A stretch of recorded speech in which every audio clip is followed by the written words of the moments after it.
핫텐서울 복음방송 주안의 하나 3부 방송으로 이어집니다.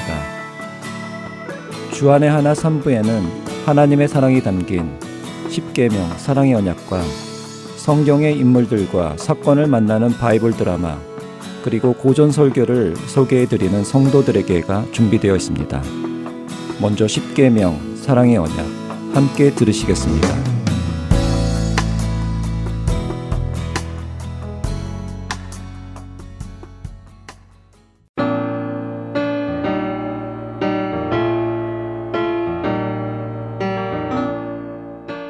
애청자 여러분 안녕하세요.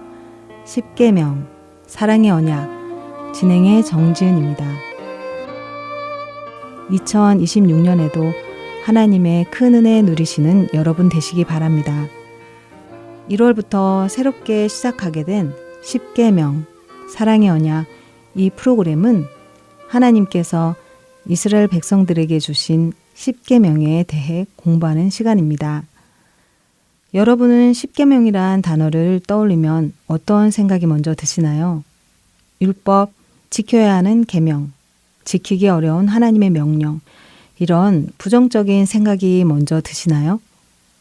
사실 우리가 하나님을 잘 모르면 계명이라는 것은 명령이고 지켜야 할 규율이라는 생각이 들게 됩니다. 이거 하지 마, 이거 해 하는 식의 명령으로 들리기도 하고 하기 싫은 것을 억지로 강요받은 기분이 들어서 기분이 나쁘기도 하지요. 하지만 십계명이 정말 우리를 올가매려는 하나님의 명령일까요? 여러분은 이 십계명이 언제 주어졌는지, 누구에게 주어졌는지 알고 계신가요? 출애굽기 20장에서 하나님께서는 시내산에 강림하셔서 출애굽한 이스라엘 백성들에게 십계명을 주십니다. 그런데 성경학자들은 하나님께서 시내산에서 이 십계명을 주신 후 그들과 언약을 맺은 이 사건을 하나님과 이스라엘의 결혼식에 비유합니다. 무겁게만 느껴졌던 명령과 같은 십계명을 받은 장면을 사랑과 기쁨이 가득한 결혼식에 비유한다니 조금 의외로 들리지 않으시나요? 우리는 흔히 십계명을 지켜야 하는 명령과 규칙으로 오해하는 경우가 대부분입니다.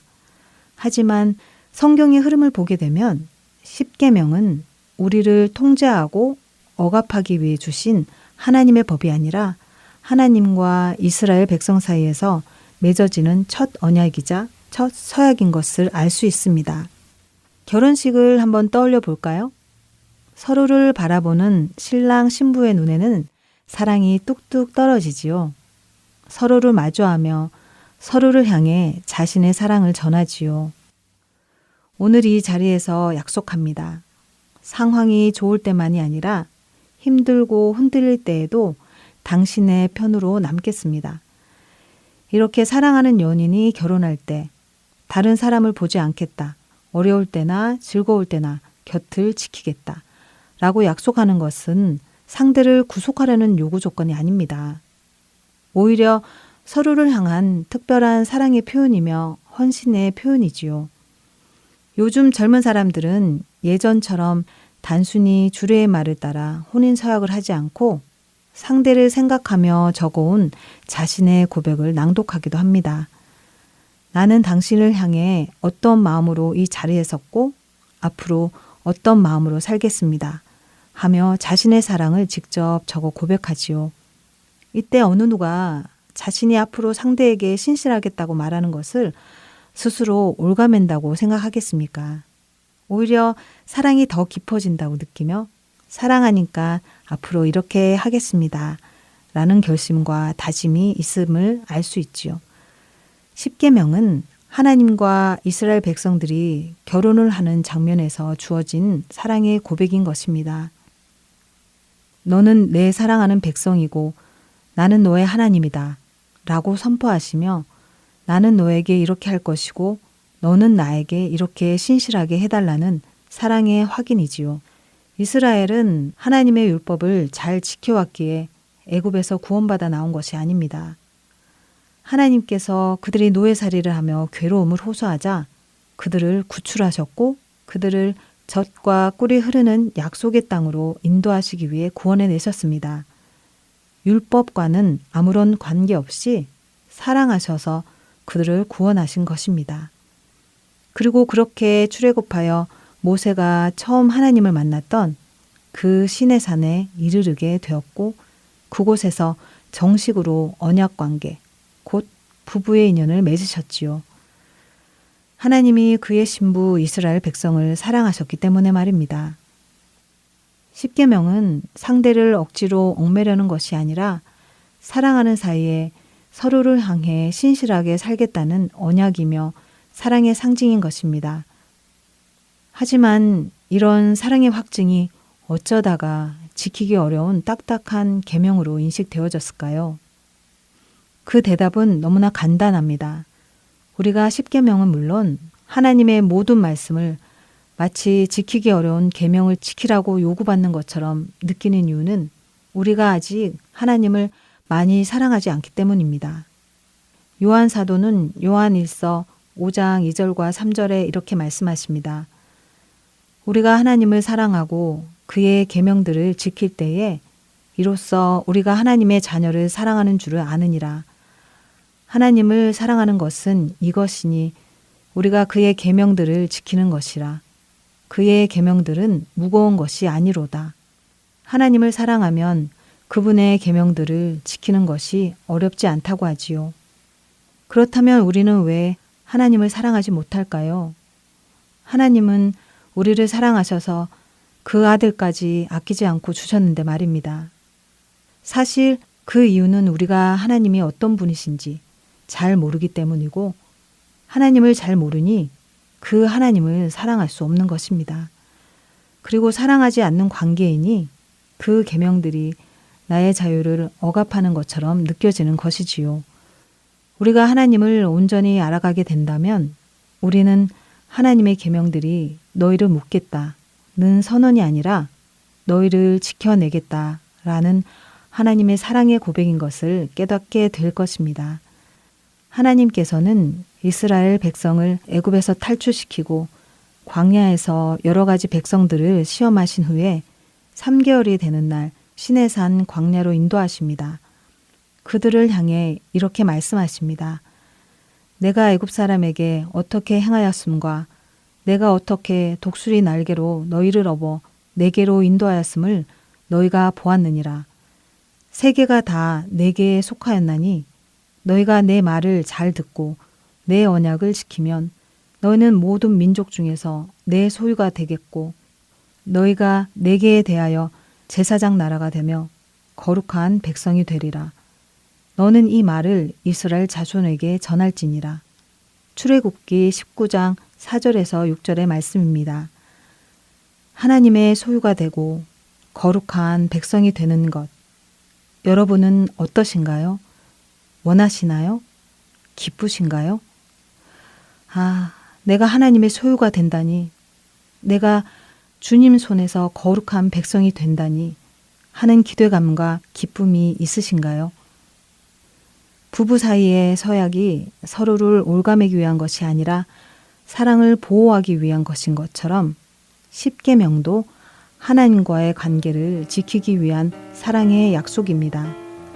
앞으로 십계명, 사랑의 언약, 이 시간을 통해 하나님의 십계명 안에 하나님의 어떤 사랑이 담겨 있는지 함께 눈을 열어 보게 되는 은혜가 있기를 소망합니다. 십계명, 사랑의 언약, 다음 시간에 뵙겠습니다.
시험을 받을 때와 무거운 근심이 있을 때에 주께서 그때도 같이 하사 언제나 나를 도와주시네.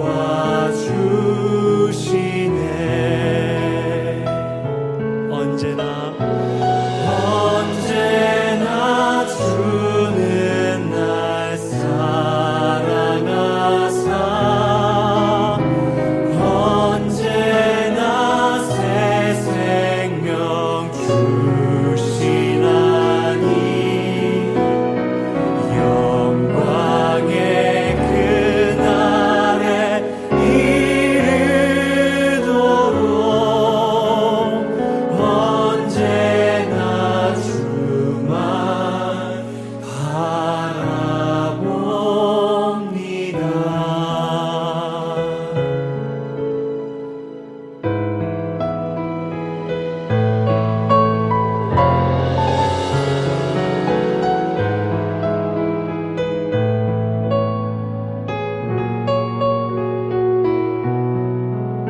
뼈아픈 눈물을 흘릴 때와 뼈아픈 눈물을 흘릴 때와 쓰라린 마음으로 단식할 때 주께서 그때도 같이 하사 언제나 나를 생각하시네. 내 몸의 약함을 아시는 주님, 몸의 약함을 아시는 주, 못 고칠 질병이 아주 없네. 괴로운 날이나 기쁜 때나 언제나 나와 함께 계시네. 언제나 주는 날 사랑하사 언제나 새 생명 주시나니 영광의 그날에 이르도록 언제나 주만 바라봅니다. 언제나 주는 날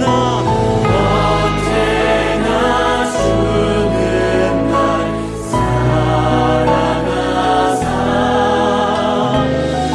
언제나 새 생명 주시나니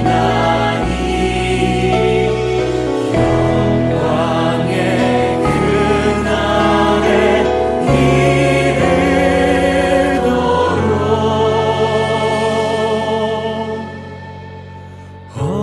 언제나 주만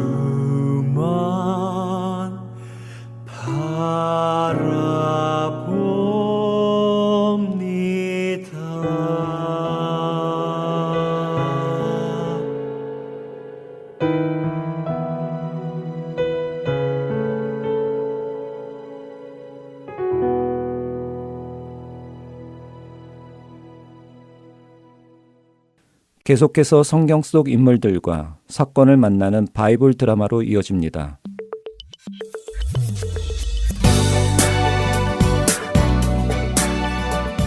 시청자 여러분 안녕하세요. 바이블 드라마 열왕기편 진행의 박윤규입니다. 아합의 아들이었던 요람이 북이스라엘의 왕이던 시대에 엘리사 선지자는 자신의 제자를 보내 북이스라엘의 군대 장관인 예후에게 기름을 부어 그가 북이스라엘의 왕이 될 것을 선언합니다. 예후는 기름을 부음을 받고는 자신의 지지자들과 함께 요람 왕을 찾아갔지요.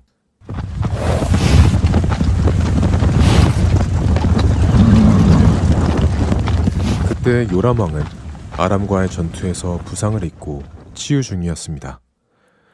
이때 남유다의 아하시야 왕도 마침 부상당한 요람 왕을 병문안 중이었지요. 멀리서 한 무리의 사람들이 말을 타고 오는 모습이 보이자 요람 왕의 문지기가 보고를 합니다. 왕이시여, 저 멀리 꽤 많은 사람들이 이리로 말을 타고 오고 있습니다. 사람들이? 어서 사람을 보내어 무슨 일인지 알아보도록 해라. 네, 문지기는 급히 사람을 보내 무슨 용무로 오는 사람들인지를 알아오도록 했습니다.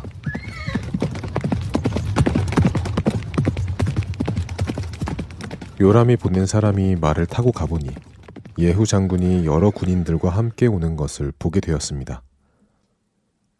아니, 예후 장군님 아니십니까? 어쩐 일로 이곳에 이렇게 많은 사람들과 오셨습니까? 왕께서 궁금해하십니다. 어쩐 일로 왔는지는 너는 알 바가 아니다. 살고 싶으면 너는 내 뒤로 가서 나를 따르라. 예후의 말에 요람의 명을 받고 온 사람은 일이 심상치 않음을 느끼고는 예후의 편에 서기로 결정하고는 예후 뒤로 합류합니다. 한편 무슨 일로 오는지 알아보라고 사람을 보냈는데 그 사람이 돌아오지 않자 요람 왕은 불안해지기 시작했습니다. 그래서 또 다른 사람을 보냈지요.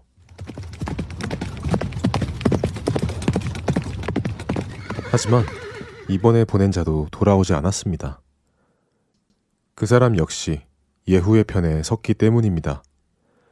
그러는 동안 예후는 점점 요람 왕이 있는 곳에 가까이 오게 되었고 문지기는 그가 예후인 것을 알아볼 정도로 가까이 왔지요.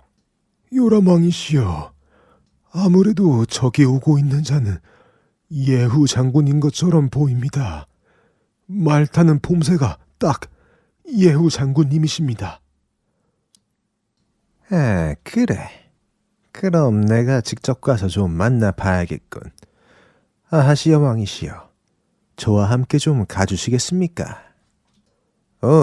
물론 입죠. 우리는 한 식구 아닙니까? 이렇게 하여 북이스라엘의 요람 왕과 남유다의 아하시야 왕이 각각 자신들의 병거를 타고 예후를 만나러 갑니다.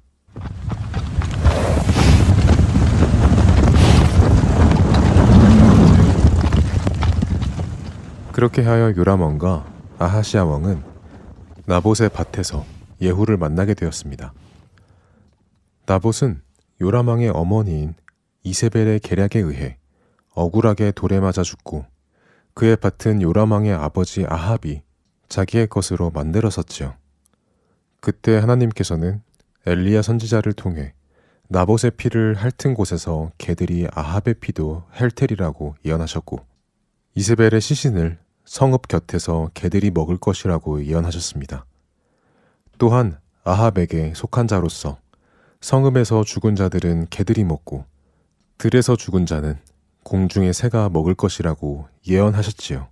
그런데 그 아합의 아들 요람이 억울하게 죽은 나봇의 밭에 서게 된 것입니다. 예후 장군을 만난 요람 왕은 예후 장군에게 인사를 건넸습니다. 예후 장군, 샬롬, 평안하시지요? 평안한지 묻는 요람 왕의 질문에 예후 장군은 뜻밖의 대답을 합니다. 평안하느냐고 물었소? 허허허허. 이보시오 요람.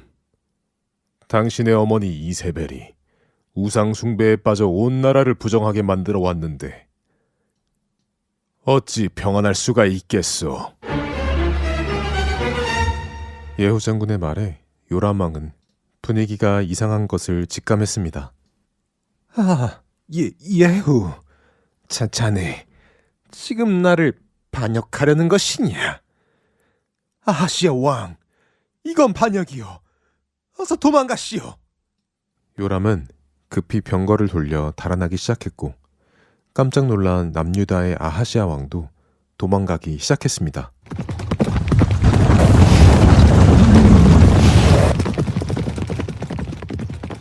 요람 왕과 아하시아 왕이 도망가기 시작하자 예후는 느긋하게 활을 당깁니다. 한나라의 왕이라는 놈이 저렇게 꽁지가 빠지게 도망하는 꼴이라니. 부끄럽기 한이 없구나. 오늘 내가 너를 여호와 하나님의 이름으로 처단한다. 예후가 쏜 화살은 그대로 날아가 도망가는 요람 왕의 왼쪽 어깨에 박히며 그의 심장을 관통했습니다. 그렇게 요람 왕은 자신의 병거 위에서 죽음을 맞이했습니다. 바이블 드라마 11기 편 다음 시간에 뵙겠습니다. 안녕히 계세요.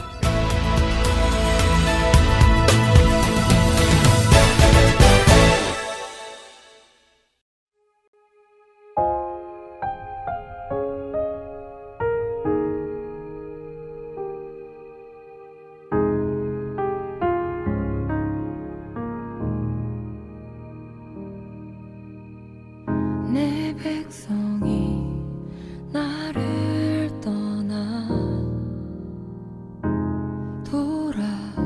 돌아섰지만 내 사랑이 내 백성을 포기 못하니 내 모든 것 내어주고 나 그들을 얻으리라. 여호와께 돌아가자. 우린 돌아서도 그는 변치 않네. 여호와께 돌아가자. 우린 넘어져도 그 사랑 영원하네.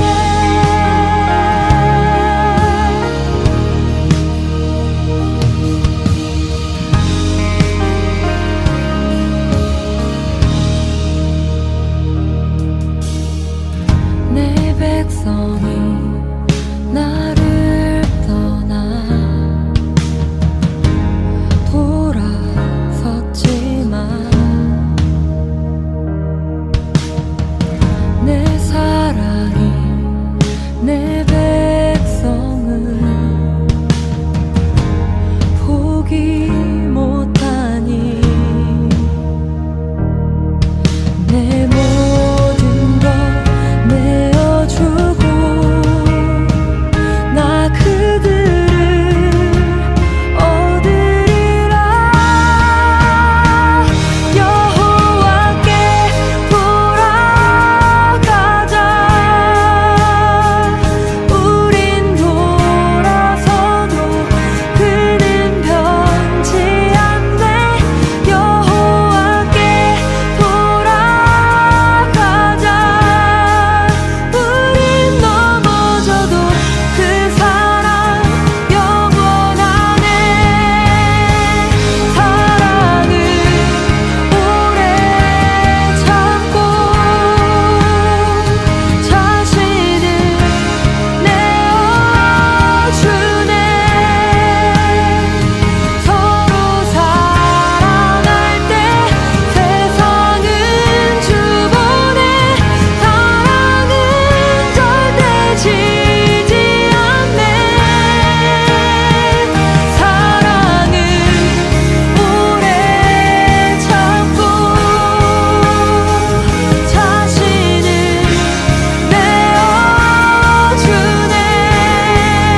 안녕하세요. 봉사자 김지인입니다. 매주 금요일마다 CD를 각 지역으로 배송해 드리는데요. 최근 CD를 받지 못하는 분, 파손된 CD를 받으신 분들이 많다는 소식을 들었습니다. 매주 만들어지는 CD에는 많은 분들의 정성이 담겨져 있고 예수 그리스도의 복음이 담겨져 있습니다. CD가 잘 전달되지 않을 때에 저희 또한 마음이 너무 아픈데요. 혹시 CD를 받지 못하셨거나 부서진 CD를 받으셨을 때에는 저희에게 연락 주시기 바랍니다. 사무실 전화번호 602-866-8999입니다.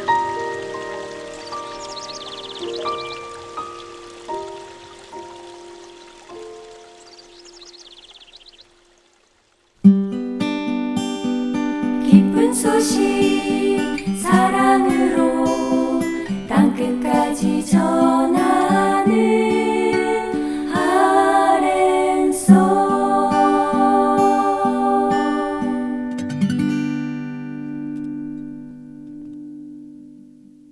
고전 설교를 듣는 시간입니다. 성도들에게 보내드립니다.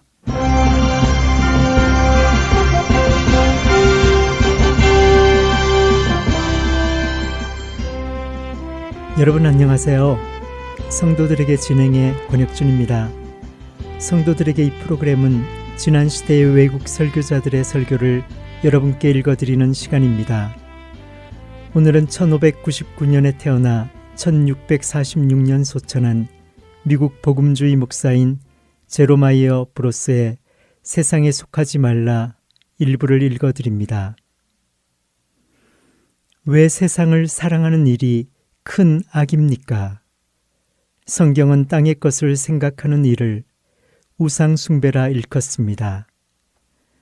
바울은 성도에게 합당하지 않은 여러 죄를 열거하면서 탐욕을 언급했습니다. 그리고 탐욕은 우상 숭배라고 했습니다. 땅에 속한 마음이 탐욕이 아니고 무엇이겠습니까? 세상의 것을 사랑하는 사람이 바로 우상 숭배자입니다.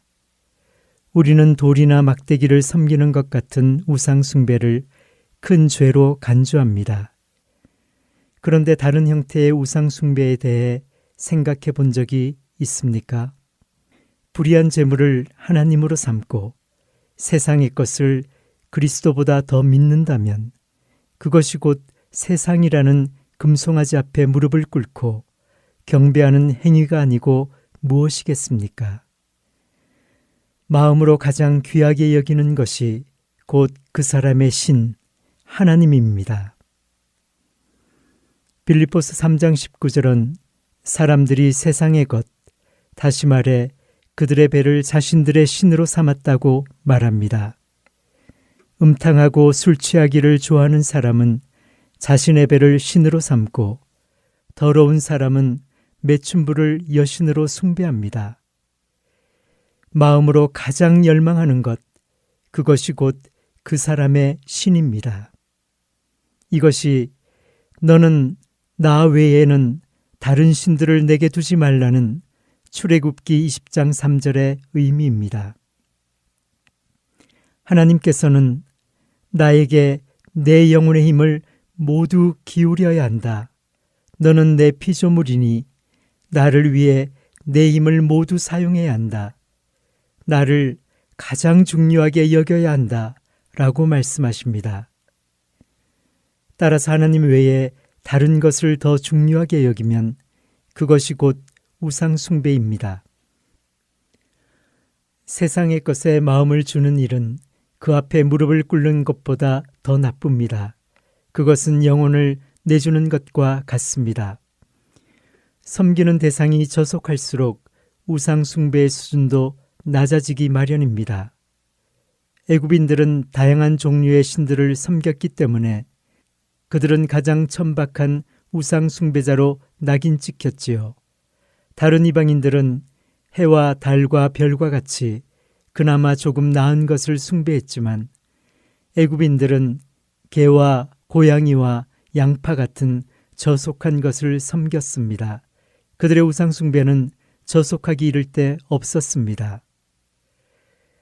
부정한 정욕을 신으로 삼아 그것을 만족시키는데 마음을 기울이는 것은 참으로 가증스러운 일입니다.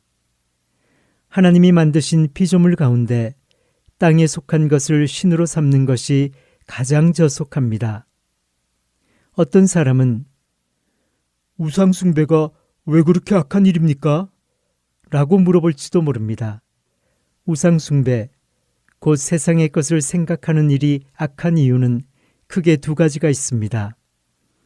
하나, 우상 숭배가 악한 이유는 하나님으로부터 우리를 멀어지게 하기 때문입니다.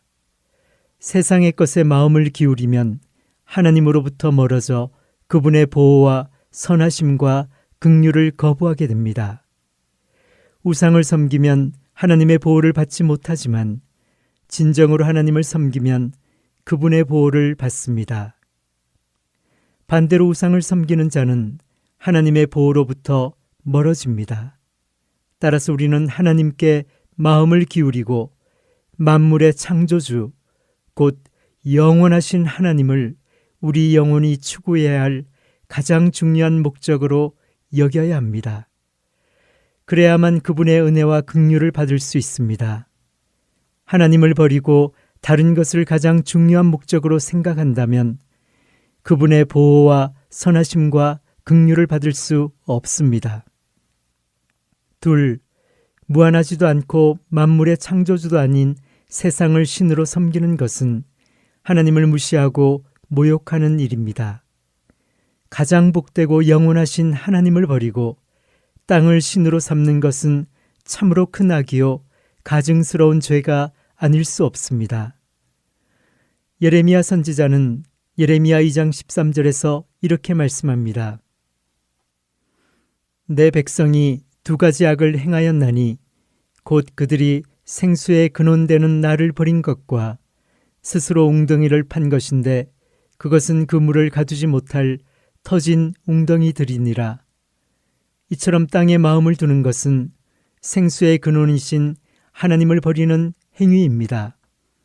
곧 물을 가두지 못할 터진 웅덩이에서 만족과 행복을 구하는 것과 같습니다. 왜 세상을 사랑하는 일이 큰 악입니까? 땅의 것을 생각하는 것은 하나님과 원수가 되는 일입니다. 야고보서 4장 4절에서 성경은 간음한 여인들아, 세상과 벗된 것이 하나님과 원수됨을 알지 못하느냐 라고 말씀합니다. 하나님이 은혜로 우리의 마음속에 이 진리를 깨우쳐 주시면 땅의 것을 생각하는 일들이 곧 영적으로 선한 것을 대적하는 일임을 알게 됩니다. 영적으로 선한 것을 대적하는 일은 하나님을 대적하는 일, 원수가 되는 일이다 라는 성경의 가르침은 참으로 옳은 가르침입니다. 우리에게 영적인 것을 대적하는 마음이 있다면 우리는 곧 하나님의 원수입니다. 그리스도의 십자가의 원수, 곧 그분의 영적인 가르침과 말씀을 대적하는 원수들은 땅의 것을 생각하는 사람들이었습니다. 그들은 그리스도와 할례를 혼합시켜 만족을 얻으려 했습니다. 그들의 육신적인 마음은 오직 믿음으로 의롭다 하심을 받는다는 진리와 그리스도를 전하는 영적인 방법을 적대시했습니다. 따라서 그들은 기독교의 순수한 진리를 대적하는 원수들이었습니다. 그렇습니다. 땅의 것을 생각하면 영적인 일의 원수가 됩니다. 하나님에 관한 일, 영적인 일, 말씀의 사역, 하나님의 은혜의 사역을 대적하는 가장 큰 원수는 바로 세상의 것을 좋아하고 땅의 일을 생각하는 사람입니다. 그는 직업 활동을 하고 재물을 늘리고 날마다 호사스럽게 살면서 육신의 정욕이 충족되는 한 무엇도 걱정하지 않고 잘 살아갑니다. 그는 마음으로 예수 그리스도와 선한 모든 것을 싫어합니다.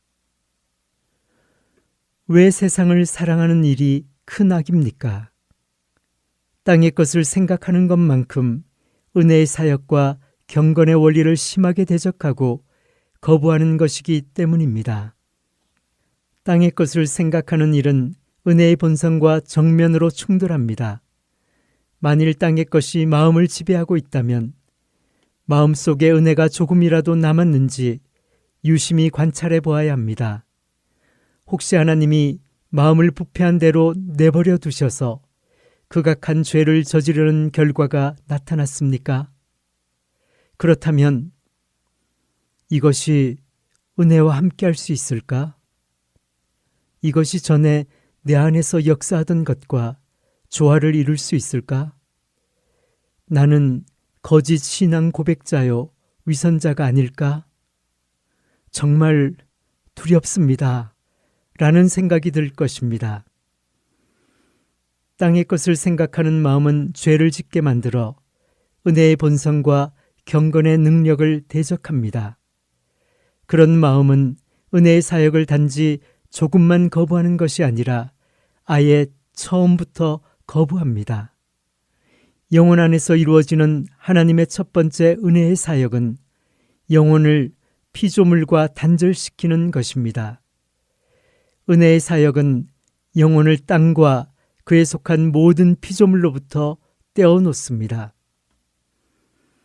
우리는 땅에 속했기 때문에 세상의 것을 좋아하는 속된 마음을 지니고 있습니다. 그러나 영혼 안에 은혜의 사역이 이루어지면 세상의 것과 분리되어 땅으로부터 자유로워집니다. 이것이 그리스도께서 첫 번째 교훈으로 이 진리를 말씀하신 이유입니다.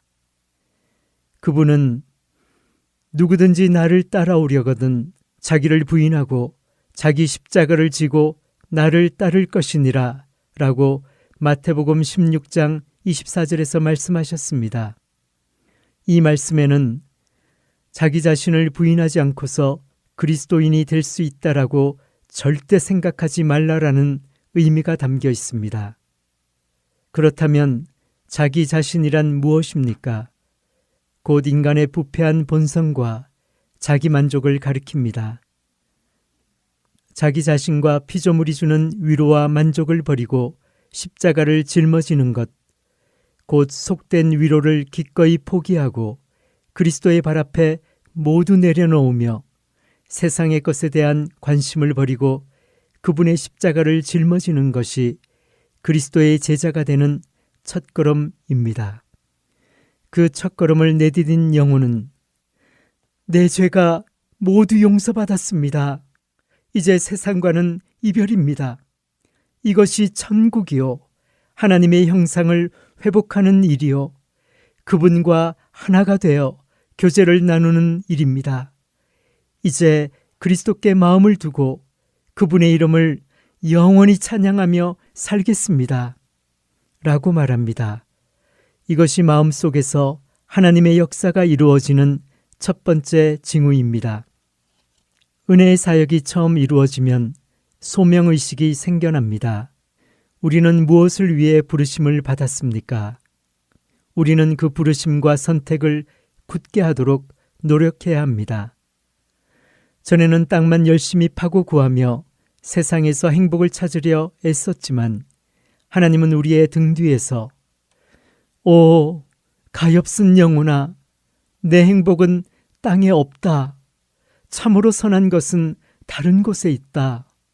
너는 더 고귀하고 더 나은 일을 위해 창조되었다. 라는 음성을 들려주십니다. 하나님은 인간이 이곳 세상에서 몇 가지 만족을 얻는데 그치도록 놔두지 않으십니다.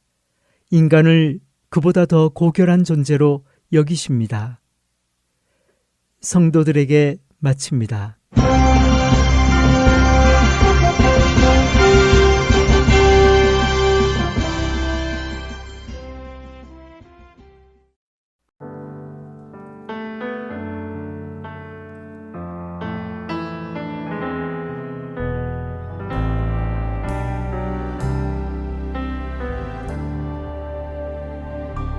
세상을 보니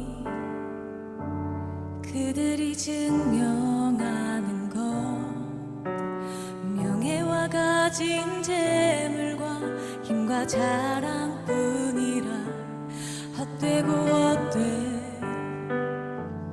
허망한 것을 위하여 가장 귀한 주를 부인함이라. 주님을 믿고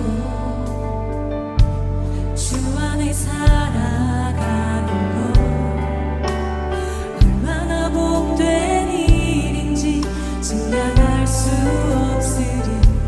주님을 알고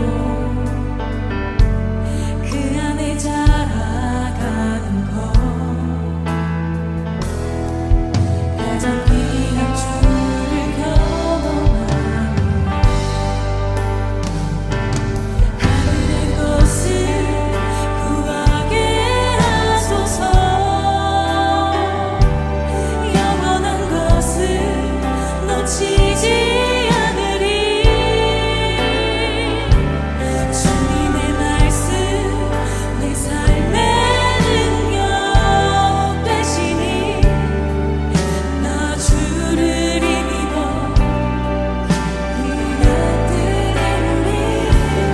내가 속하고 거룩해 하소서. 주님의 마음 놓치지 않으리. 주님의 세대 믿음이 하나의 증인이 되어 거룩한 주의 나라 세워가리.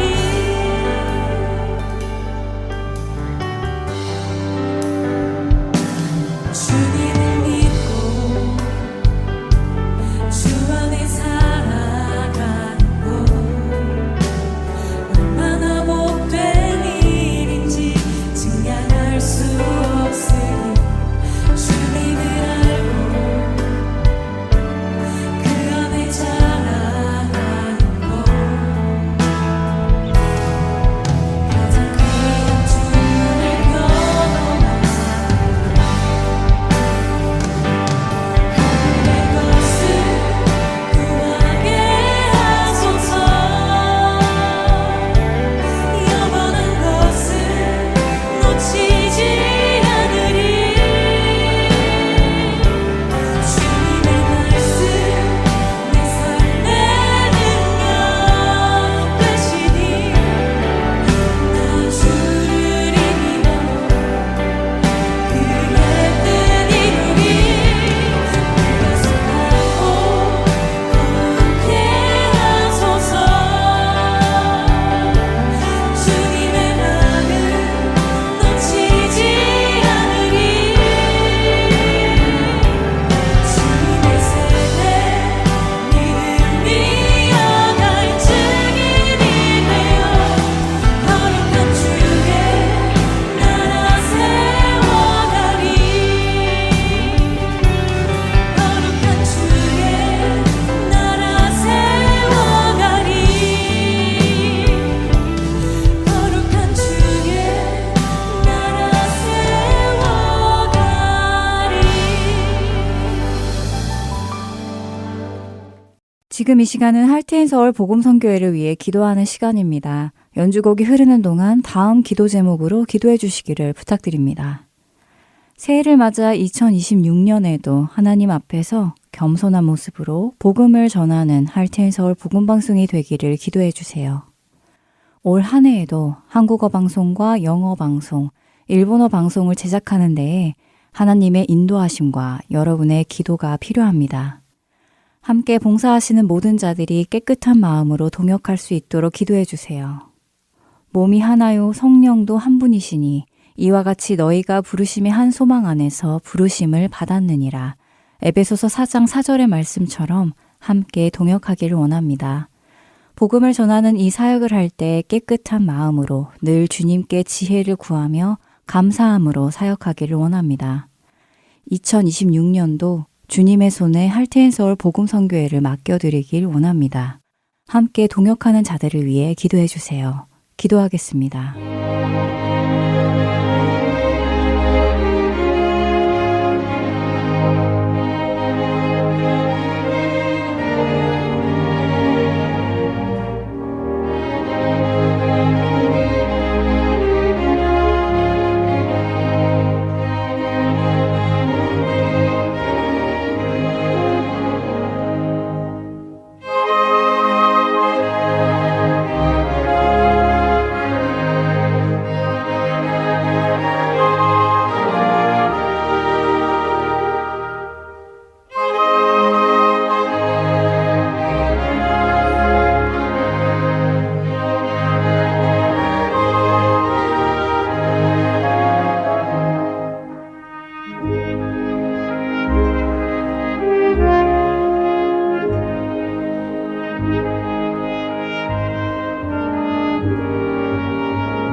할텐 서울 복음방송의 주인 되시는 하나님 아버지, 새해가 시작되었습니다. 지난 25년을 이끌어오신 주님께 올 한 해도 맡겨드립니다. 오직 겸손하고 깨끗한 손으로 주님을 섬기기를 원합니다. 올 한 해에도 많은 프로그램들이 제작될 텐데 주님의 이름만 존귀하게 되는 복음 선교회가 되기를 원합니다. 함께 동역하는 봉사자분들에게도 동일한 은혜 주시고 한 마음으로 한 곳을 바라보며 나아가기를 원합니다. 사탄의 공격으로부터 우리를 지켜주시고 언제나 주님을 사랑하는 마음으로 모든 일 해나갈 수 있기를 기도합니다. 우리를 구원하신 예수 그리스도의 이름으로 기도드립니다. 아멘. 지금까지 주안의 하나 3부와 함께 해주셔서 감사드립니다. 계속해서 주안의 하나 4부로 이어집니다. 감사합니다.